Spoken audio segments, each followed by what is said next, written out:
Hello and welcome to the Sports News Blitz podcast, and we can only apologise it's been so long since our last one, but we come today with an excellent guest in Dan O'Hagan.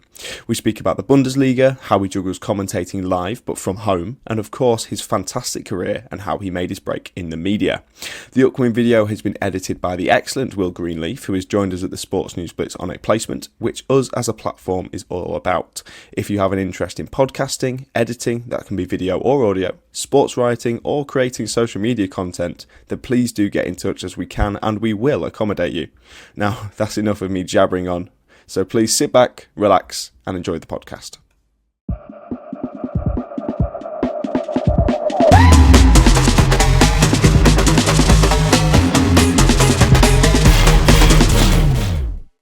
So hello and welcome to the 9th episode of the Sports News Blitz podcast, brought to you with the Sports News Blitz website. Of course, I'm joined again with Sam. Say hello, Sam. Hello, always good to get one of these in each week. I know we've been doing a lot of them in it. It's been nice. And today we're joined by a very special guest again.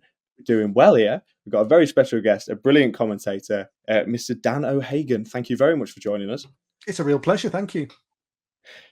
So at the start of these podcasts, what we like to do is just to get to know you a little bit better is ask you a question. But we've got two questions for you because like we just told you, we're trialing one today.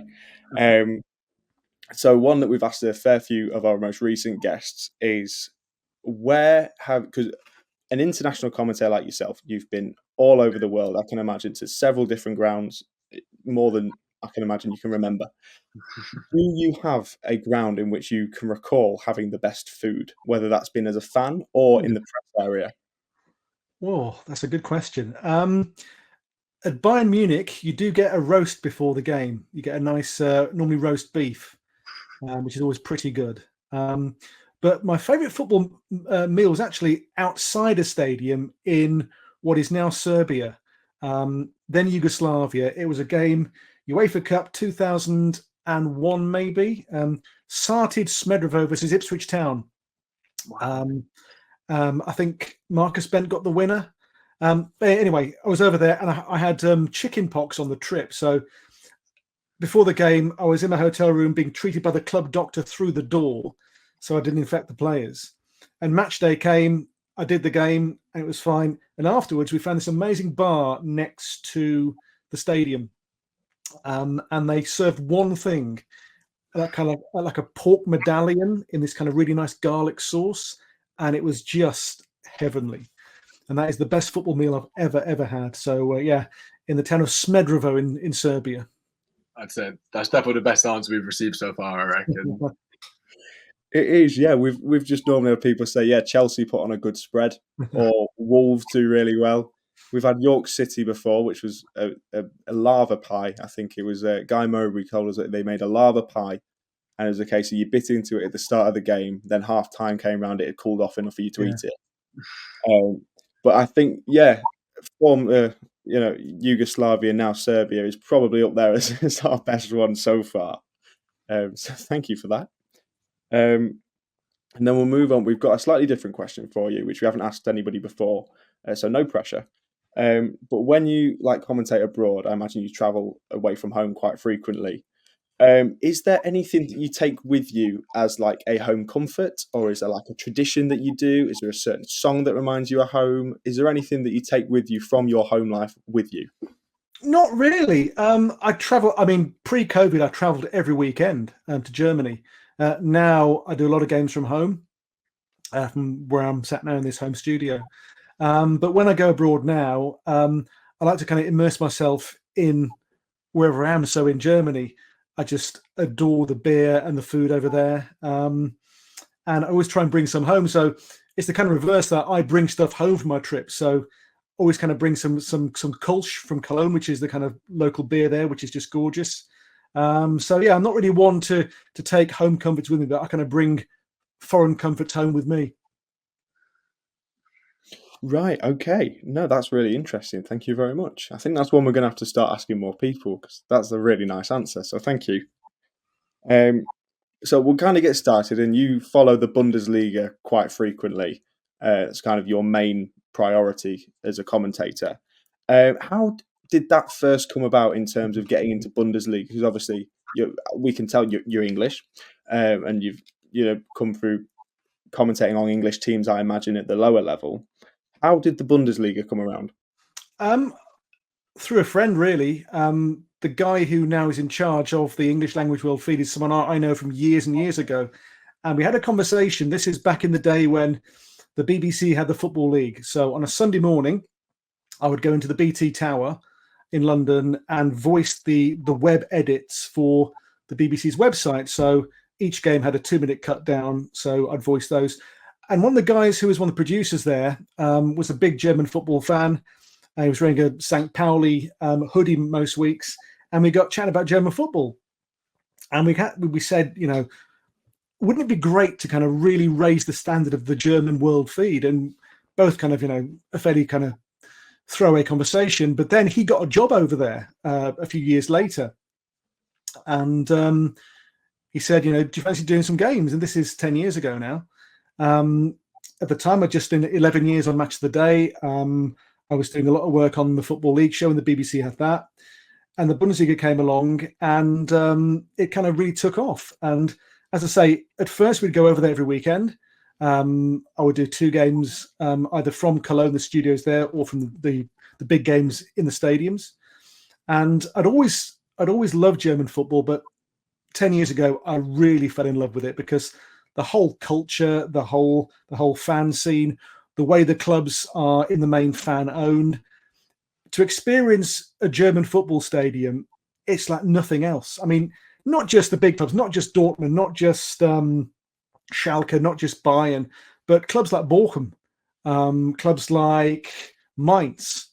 These smaller clubs, they all have little stories, little nuances, and to be a part of that storytelling every week is just fantastic. And I think we've reached a point now where what we do on the world feed of the Bundesliga, it compares with any league in the world in terms of the quality of the output now, because we bring that league to life. And it's just a really nice thing to be even a small part of what we do in kind of taking the Bundesliga to the world. Definitely. I think the Bundesliga's gone massive over the last few years. I remember 4 or 5 years ago, I wouldn't really have seen much of it, but now all over my YouTube feed everywhere, I see content highlights of it, videos, everything they put out. They put out so much content all the time. But I mean, I would love to get more into it. Would you have a team, or like maybe something like a team, I guess, that I should watch if I wanted to get into it as more of a fan from an outside perspective? Well, I mean, last season I was lucky to call a lot of Bayer Leverkusen's games when they won their undefeated title. And until last season, Leverkusen were kind of a team that didn't have the passionate fan base or the crazy fan culture. But Xabi Alonso, the way his team have played, the whole city's bought into that. And now match day in Leverkusen is just incredible. I was there the day they won the league in April, and it was, I've done World Cup finals, and that day, the whole atmosphere of being at the Bayer Arena, full house, they win the game 5-0, they win the title, pitch invasion, incredible. So, I could give the obvious answer and say, yeah, Dortmund, yellow wall, amazing atmosphere. There's more to it than that. There's not just Dortmund, there's not just Bayern. Pick a club, and they've all got their stories. Union Berlin, St. Pauli, Mainz, Augsburg. The smaller clubs have all got stories. So, you can almost kind of pick any, take a pin, stick it in the map, and whichever club you kind of land on, there'll be a story and a kind of culture to embrace. So, the Bundesliga, it is what it is. You kind of take your pick, and each team has this amazing story. 100%. I was just saying, I'm a Brighton fan, so obviously we just got the St. Pauli manager just now. Yes. I've seen some of the videos of the stadium, and it just looks absolutely mental. And I just have to ask what it's like being at that stadium. I assume you've gone to it a few times and watched a game or two. I've not been to it, but I'm obviously well aware that the Milan tour is absolutely incredible. Yeah. One of the few teams who have a brown home kit as well, of course, which is unusual. But yeah, St. Pauli, first season back in the league now for over a decade. And obviously, the coach did a great job there. Last season, they played a very, as Bright now this season, this wonderful attacking, footballing style. And they're different this season because their goal is to make sure they stay in the league. So they're a bit more pragmatic now with Alexander Blessin, the new coach. But certainly the atmosphere at the Milan tour, okay, they've had a poor start so far, but it's still a great place to watch football. Oh, fantastic! Thank you. We have spoken to Adam Summerton of TNT, and he does a lot of work with the Serie A. He mentions that he's got that connection with the Serie A because of when he was younger, watching Italian football, absolutely loved it, and it's like that's where his connection comes from. You've kind of alluded to it already, but was there a moment when you were watching German football or invested in the Bundesliga 10 years ago where you thought, "Wow, this is where I need to stay"? Was it the fans, or is it something more than just that? I think with a lot of jobs, it's your kind of allegiances change because as a commentator, you go where the rights are. So I worked on the French World Feed for 4 or 5 years. I've done the Chinese Super League World Feed. I do the J League now. I do the Bundesliga. I still do the Football League's World Feed. So there was no kind of moment where the Bundesliga kind of became my kind of thing.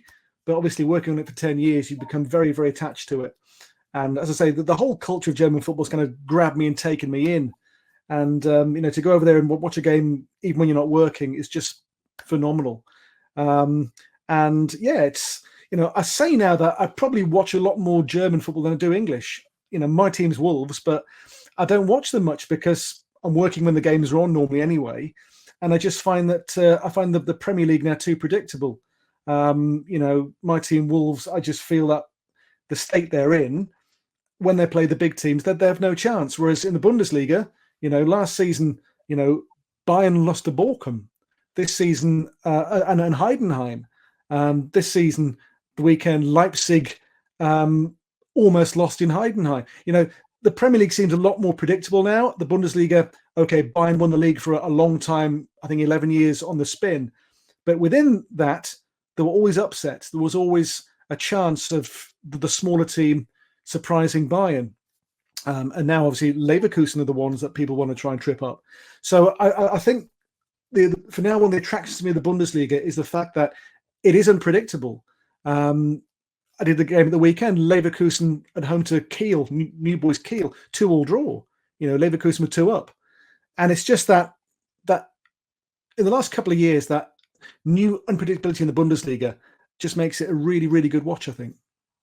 Do you have maybe an outside shout for someone who could push for the title this year, or do you think it will be Bayern or Bayer Leverkusen again? I think Bayern, they don't like to lose their title, and when they do, even when they lose a game, you see the next game there's a response and they'll thrash somebody. And I did think maybe the first 3 weeks of the season that it was going to be a season where they swept all before them, but the last 2-3 games they've stumbled. They're level on points with Leipzig at the top. I think Leipzig certainly on paper have their attack, at least Xavi, Openda. I think they have on paper an attack which can rival Bayern. Obviously, Bayern have Harry Kane, almost like a cheat code. But and obviously Leverkusen strong as well. So I think it could be a 3-way fight this year. So Bayern very strong, Leverkusen strong, but Leipzig as well. So I think it's going to be a very good title race again this year in Germany. I don't know how well they're doing. Like, I haven't checked the table recently, but I know Stuttgart did well last year, and Dortmund obviously always going to be there. Do you not think they've quite got enough this year to push on, or either teams?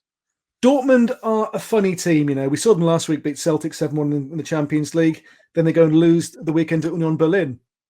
So they can't find that consistency. That's been the case now for over 10 years since their last title under Jurgen Klopp. Stuttgart are a funny one because obviously in the summer, having finished second, they then had their squad cherry-picked. So they lost 3 or 4 big players. Girassi to Dortmund, Anton to Dortmund. But the players they brought in have done really well. So they've got 9 points from their first 6 games. So they're mid-table, but obviously playing Champions League as well this season for the first time in 14 years. It'll be tough to make the top 4 again. But again, to watch, they're a great team. They play some amazing football.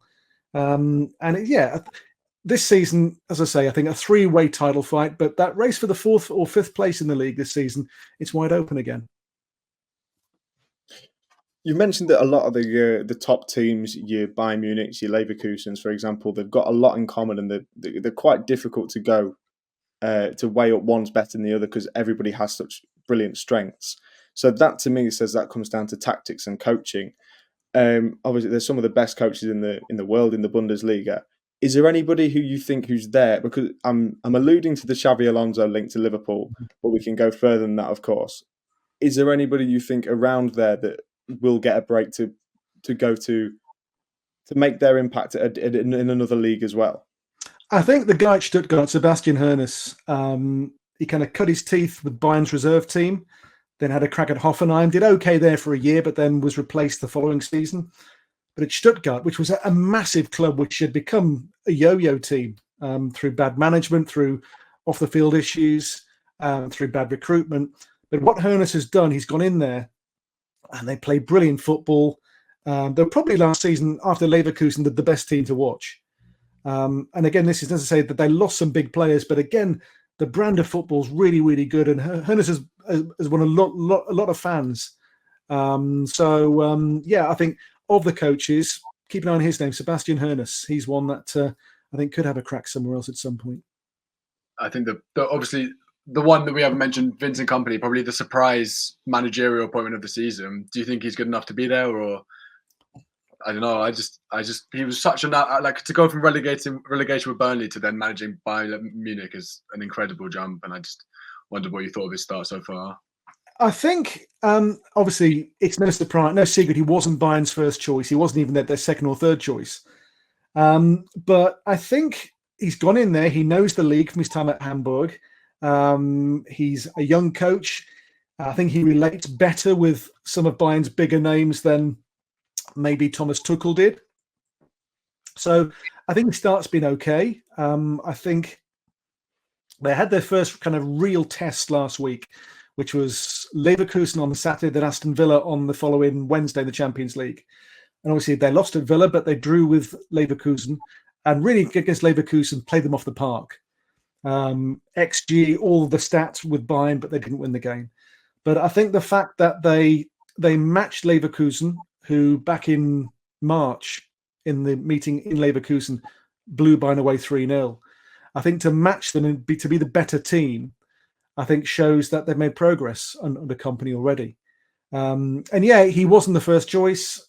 The Burnley thing, obviously won the championship with room to spare. Found it hard in the Premier League, obviously, to keep Burnley up. It was difficult. And it's a big job. It's a huge job.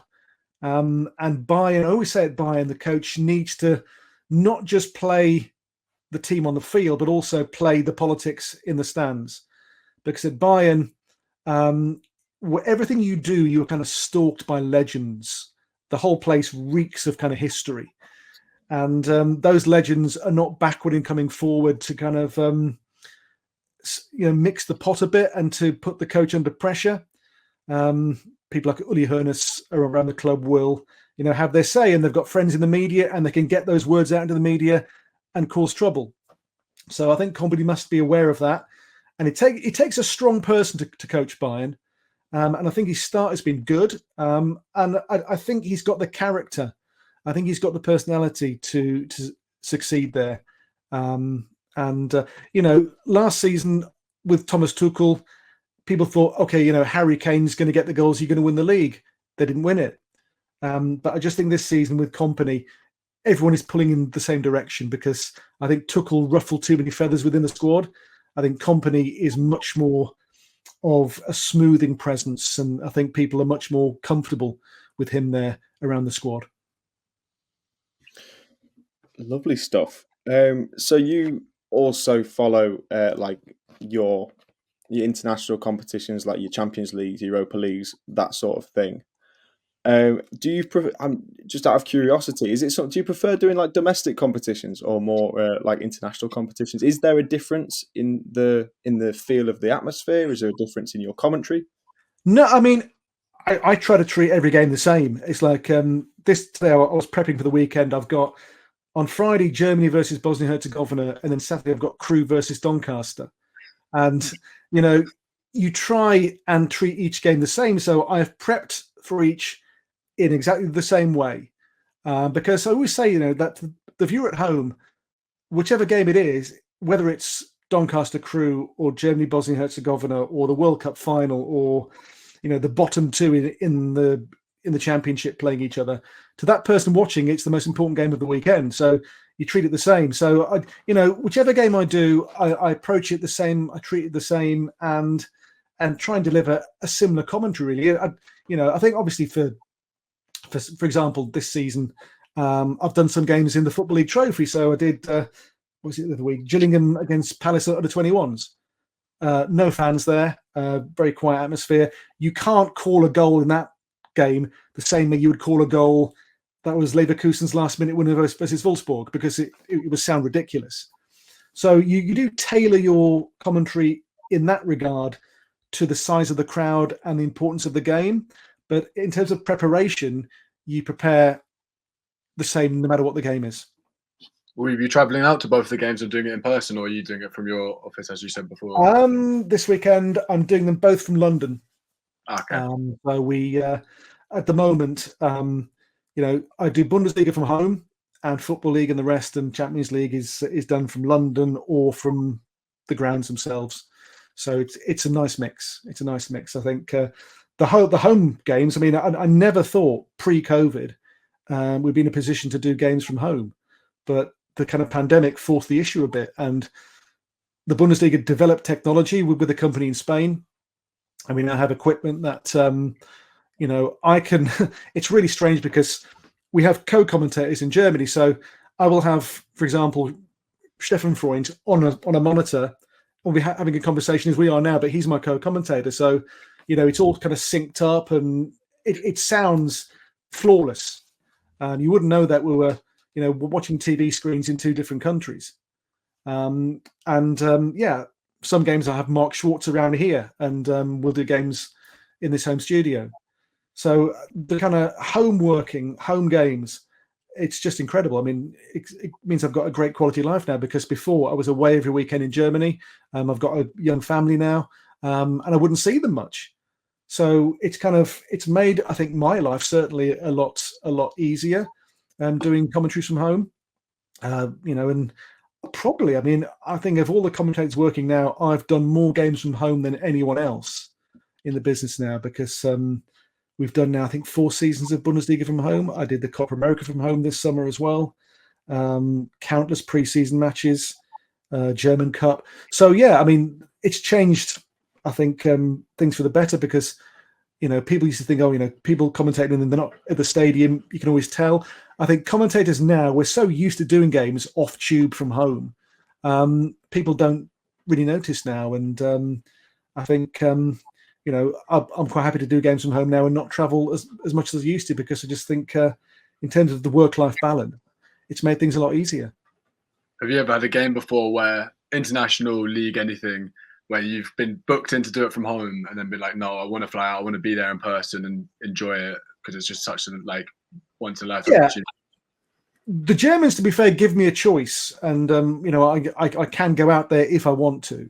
Okay. And obviously for the big games, like I'm doing Bayern Dortmund in Dortmund in November, I'm doing that from Dortmund, because obviously you don't want to miss that and be doing that from home. So obviously I think we'd all prefer to do every game from the stadium, but what it also means is that you can do more than one game in a day, which when you're a freelancer, you can do 3 games and get paid 3 times in one day, which is quite nice.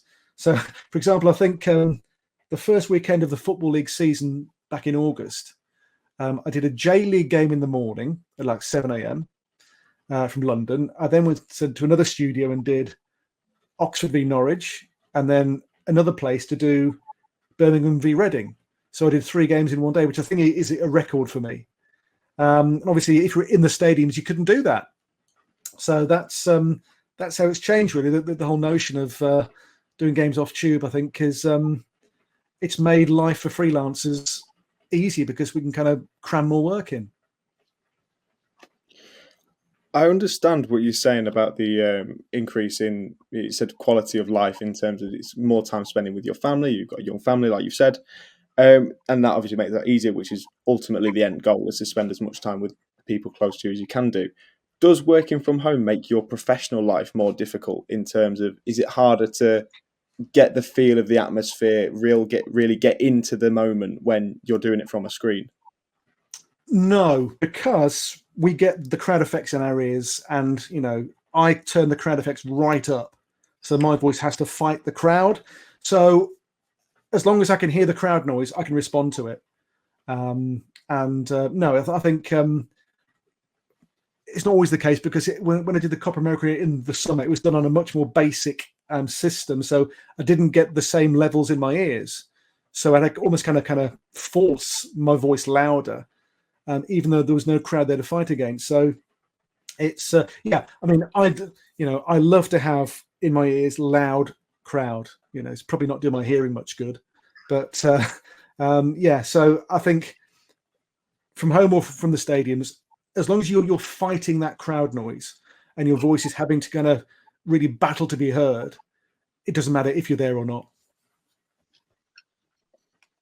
Yeah, I mean, I was going to ask you. So obviously, you've done many games from home or in the stadium. Have you got a stadium in mind you'd love to visit a lot, or like you haven't gone to yet, or a game, maybe a specific match? Wherever. Well, for all the games I've done in Germany, I've not done Union Berlin yet. Now, Union, it's an incredible club because, a bit like St. Pauli, they've got this cult status, and the atmosphere at the Alten Försterei, their stadium, is just one of the best. And I've probably done 100 of their games from either home or from the studio, but I've never been to the stadium. I would love to go and have a game at Union Berlin, because it's, I think, them and St. Pauli. And also, I'd love to do as well. I don't do Argentinian football, but I would love to do Boca versus River Plate, the Super Classico at the La Bombonera. That would be amazing. But yeah, I mean, I've been in some brilliant stadiums, some great atmospheres, and yeah, it's to be there and be part of it is just incredible. And it's in the Bundesliga, certainly. We're lucky because you go to Dortmund, and no matter who they're playing against, 81,000 people. I was there for the derby with Schalke, 2022, I think. And before the game, we do an in-vision piece down at pitch side, and the yellow wall's kind of full an hour and a half before kickoff, and you're there, doing a little piece to camera, and you just got this massive wall of yellow shirts behind you. It's just incredible.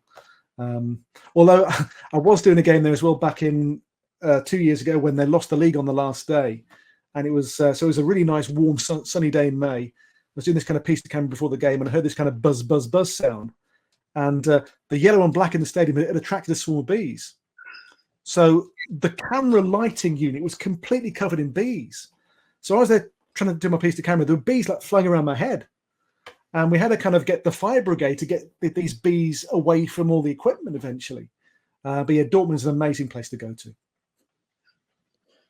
I can imagine it's really, really good, especially with the atmosphere of the yellow wall. However, I don't think I'd be a fan of the bees. We'll kind of move away from the footballing side of things and more into your career, because obviously we all know the media is such a difficult industry to break into. I think we say it every time we do one, that you can't just apply on Indeed, unfortunately. But before you got into the media, did you have or do you still have like a hero, someone you look up to when you were younger that made you think, that's why I want to be in that industry? I was always a huge fan of Barry Davies on the BBC. I think Barry's delivery. I never met Gary. I never worked on Match of the Day with Barry. I think Barry Davies retired the year before I did my first game, which is, a source of great regret that I was never on the same show as Barry Davies. But I just think his style was different. It was compared to John Motson, the two are very, very different styles, and you were either kind of Team Motson or Team Davies. And I just, his voice for me just sums up so many, Saturday evenings when I was, a small boy watching Match of the Day, and yeah, Barry Davies was my hero. What was it like? What was it like doing your first ever Match of the Day game? Because I can only imagine that moment of being like, "Wow, I'm doing on Match of the Day right now." Yeah, 20 years ago this year, it was a Boxing Day game, Norwich versus Tottenham, and I'll never forget the phone call I got, maybe early December, from Paul Armstrong, who was the back then the show editor. He said, "I got your tape, Dan. Really liked it. Do you fancy doing a game over Christmas for us?" I said, "Yeah, okay." And yeah, I was living in Norwich at the time, so it was just around the corner. So I walked to my first Match of the Day game, Norwich versus Spurs, 2-0 to Tottenham. Michael Brown and Robbie Keane, I think, scored the goals. And yeah, it was amazing. It's 20 years ago, but yeah, I think I was 26 at the time, and it was incredible. And I did that show for 11 years, which is a long time. And it was great. But I think the thing is, I was maybe too young to be on the show at that time. My voice hadn't really matured, and I never got beyond the kind of last game on. So I did a lot of games at Blackburn and Middlesbrough and Bolton and Portsmouth. I never got to do the big team. So I think I did Arsenal twice, maybe, but both kind of ended the season when it didn't really matter. But great to do it, and I learned a hell of a lot, because obviously you're on a show with Steve Wilson, Guy Mowbray, Simon Brotherton, Jonathan Pearce, these people you're kind of almost grown up with, and suddenly you're on the same show. You've got to kind of raise your game to be at that level, or get near to that level.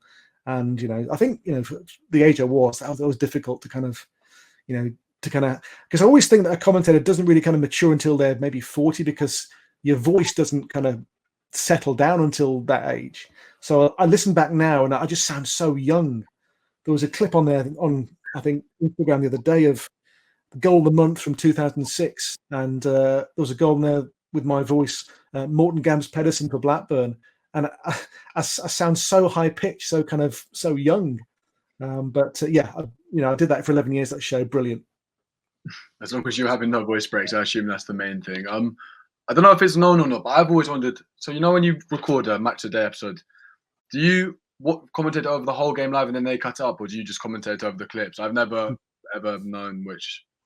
It's the great myth. You do the whole game for 90 minutes, so you get there, you commentate as if the game's live, but obviously you do have the benefit that if you make a mistake, you can do that take again afterwards, and you can you can call through the editor, because you have a button to call through to the editor in the edit suite back at base, so you can say, okay, I'm going to send you an extra line at full time to kind of cover that incident.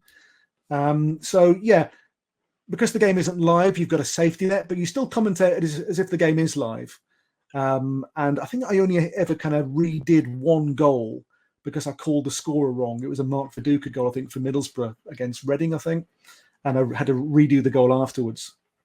And it's nice that you do have that chance to correct any mistakes. But no, the games are all done in full live and then cut down from that. Thank you for answering that. I'll be able to go back and tell my dad. I remember 6-year-old me asking my dad that question. He was like, you know what? I have no idea. And I'll finally be able to tell him that. So that's good. Oh, that's great. Thank you. Thank you for debunking the myth for us. You heard it here first. As you've had quite a long career in commentary, as you've said there, you've worked in Match of the Day for 11 years and you've worked at the Bundesliga for 10 years. What has been, in your eyes, the proudest moment of yourself where you've looked at what you've done and you've gone, wow, I've done bloody well here? World Cup final in 2014. I'll never beat that. I mean, that was, Maracanã, Brazil, Rio, World Cup final, incredible.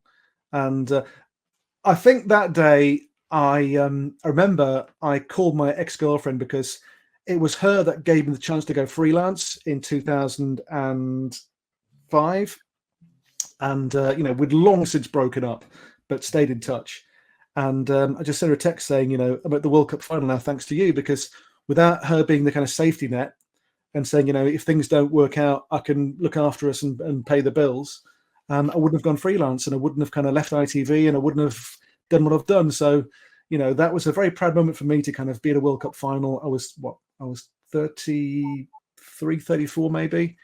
And yeah, brilliant, to do a World Cup final. It wasn't the best game, but yeah, incredible. So you kind of get there, you think, yeah, actually, I've done not bad to be at this stage of my career and be doing a World Cup final. So it was brilliant. Oh, that's great. Thank you. That's a really interesting story as well. Thank you for adding such a personal touch to that. As we've kind of already said before, the media is an incredibly difficult industry to get into, especially in terms of football commentary and especially to the level of which you're working at. So because everybody has their own way of doing it, how did you first make your break into the media? I was lucky. I mean, I'd always fancied doing football commentary, sports journalism. And I'd always thought radio would be where I got in, but I was lucky that my last year at university. So I did journalism at Bournemouth University, finished in 1999, and the last year of our course, someone had pinned on our course notice board, a printout saying BBC Radio 5 competition, young football commentator of the year. Record yourself doing the last 10 minutes of the FA Cup final, which was Middlesbrough against Chelsea that year, and send the tape off to the BBC. So I did this. Remember, I hired out a tape recorder from the university's technology department and sat there in my front room in Bournemouth with a little microphone and did the FA Cup final last 10 minutes off the TV. And I sent the tape off and got down to the last 10, thought, I'm doing okay here. Then the last 3, and then I won it. And what's really funny is that my good friend Kevin Hatchard, who works with me on the Bundesliga, he came second in that competition. So yeah, that got me in the door, because my first job then was at MUTV, and they said at the interview, basically, what swung it was having that on your CV. So what I always say now to people who get in touch with me about getting into what I do, I just say that make sure your CV has the one thing on it that the next person's doesn't. Just because these days there are so many media graduates, just make sure that you stand out. Whether that's you've done stuff for a club TV channel for nothing, and you've been doing your commentaries for hospital radio, or website stuff, podcasts. Just be different. Just have that one thing on your CV that the next person's doesn't. That's the advice I give everyone who asks me. I say, just be the one that stands out from the crowd. Yeah, that's brilliant. I mean, my next question was about to be, what would be your next bit of advice? But I think you've taken the words right out of my mouth, as the saying goes, I think. Yeah. Is there any advice that was passed down to you that you could maybe pass on as well? Or would it always kind of be the same thing about making sure you stand out?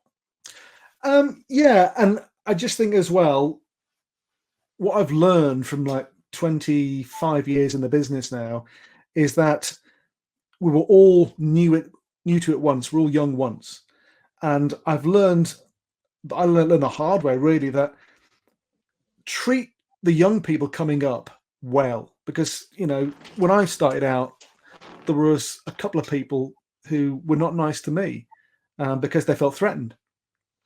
So I've learned through that now I'm in a position where I've been in this for a while. People have come to me asking for advice.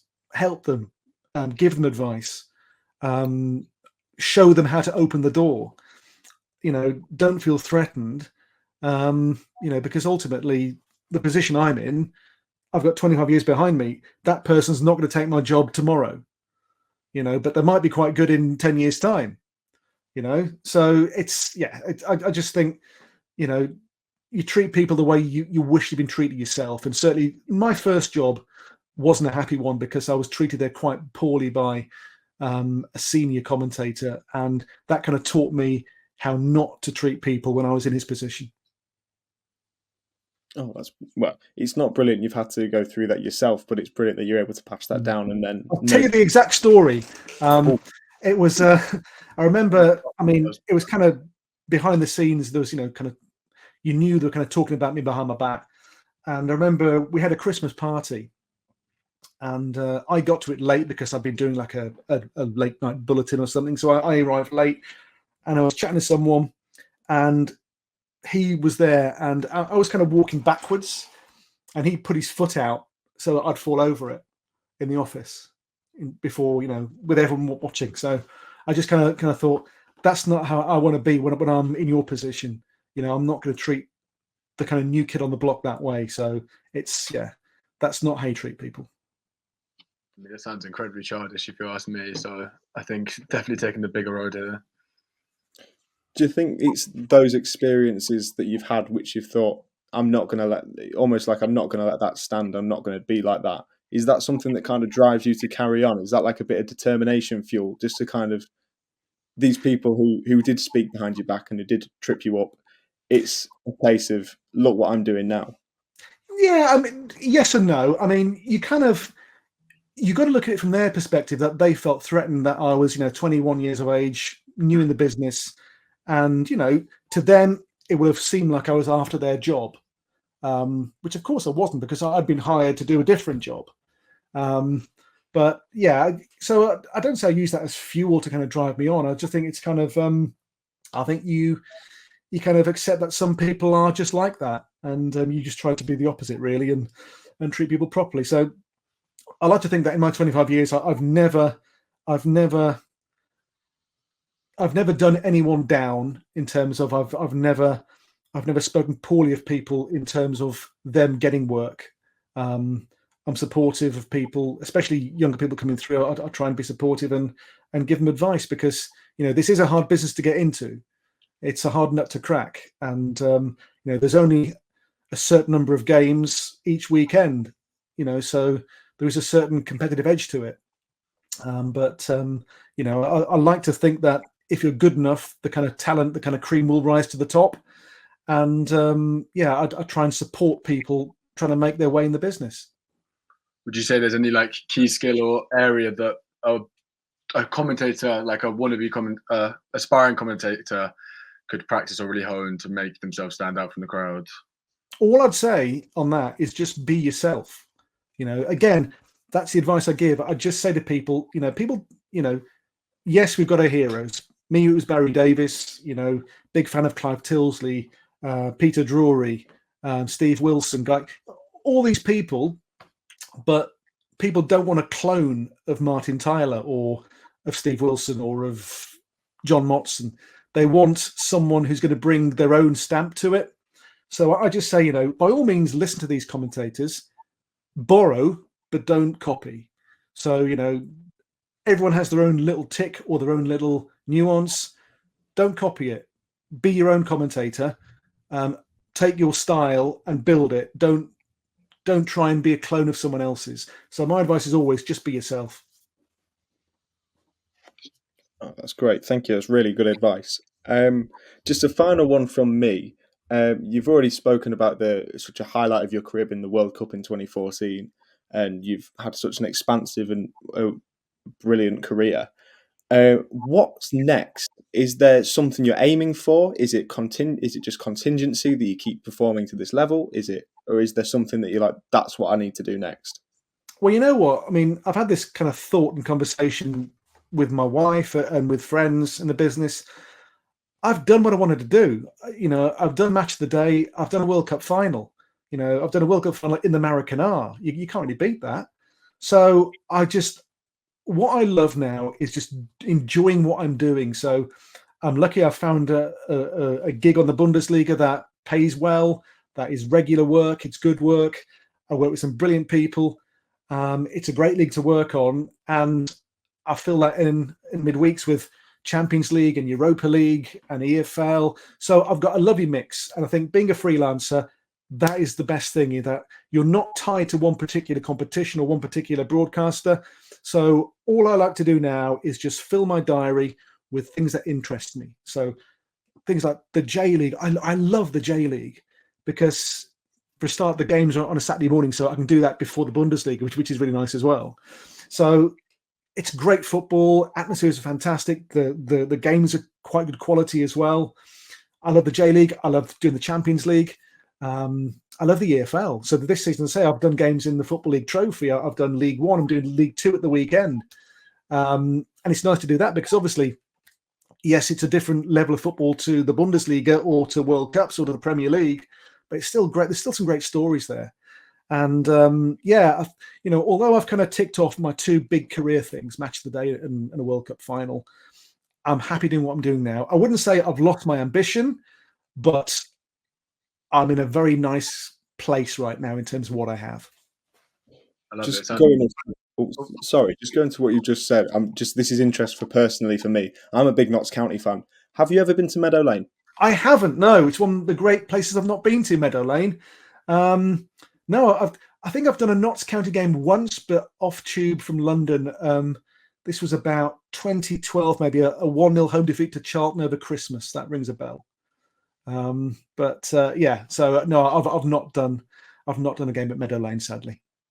Okay. I was just going to say, you've got such a wider variety of games from all over the world. I was wondering if you have maybe any upcoming fixtures you're commentating on that you think people should tune into, make an effort to tune into. That's not. Well, all of them. I think the weekend's game is on Sky Plus. The Crew Doncaster game. Then obviously the international. So I think Monday's game as well. Germany against Netherlands would be great from Munich. That'd be a great game of football. But I think I'm trying to think what I've got in the diary really. But Bundesliga, I've got a lot of Holstein Kiel coming. I think I've got Kiel maybe 4 weeks of the next 5, which is good fun. End of November, Der Klassiker, it'll be on Sky. It's Dortmund Bayern, so I think that's the 30th of November, I think. But so there we go. Lovely stuff. Thank you. We'll keep an eye out. That kind of draws my questions to a close. Sam, unless you've got anything else to add? I think we've got some lovely answers there. I think it's all good.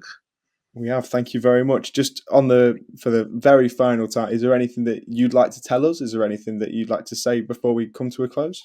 No, I think just that, I know I'm very lucky to have the job I have. And, I think a commentator should never sound as though they're at work.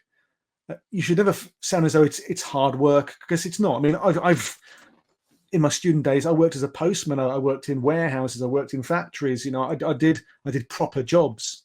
And what I do now is it's a lot of fun, and to get to talk about football for a living, do 4 or 5 games a week in some weird and wonderful leagues. It's the best job in the world. So I'd like to think that when I commentate, it comes across that I A, care about the game, and B, I'm enjoying it. And if that doesn't come across, then I'm doing something wrong. Oh, that's brilliant. That's a lovely way to end it. So thank you very much. Dan, thank you very much for joining us. It's been an pleasure. Anytime. Sam, thank you again for joining us as always. And draws us to a close. Thank you very much.